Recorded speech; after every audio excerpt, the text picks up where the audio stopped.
Assalamualaikum, this is Paraphrasing for Solving Academic Coaching Center.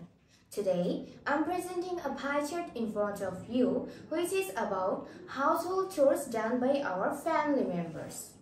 So let's get started.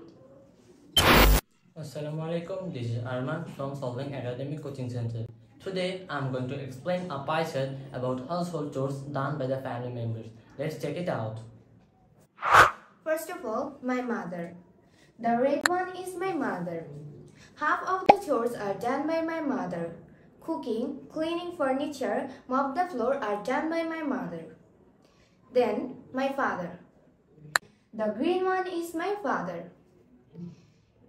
25% of chores are done by my father. Cleaning fans and AC are done by my father. Then, son. The blue one indicates son. He always do 15% of chores in house. Buying groceries and simple works are done by him. Then daughter. The daughter is the purple one. That means me. I also do 15% of chores in house, like making beds, making teas, etc. are done by me. Thank you.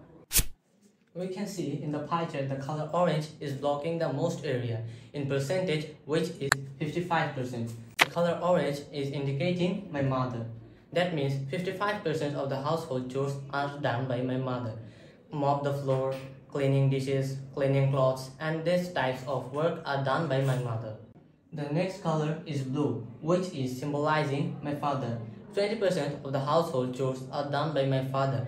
The works are done by him are buying groceries. Sometimes he makes tea and wash clothes. Also, the pie chart says that 10% of the household chores are done by the son, which means me.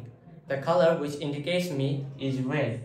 The works are done by me that are cleaning fans and helping father for buying groceries, make the bed.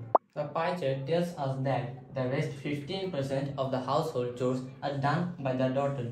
The color light green or lime indicates her. The works that are done by her that are helping mother and cleaning the furniture. That's all about for today's presentation. Bye bye.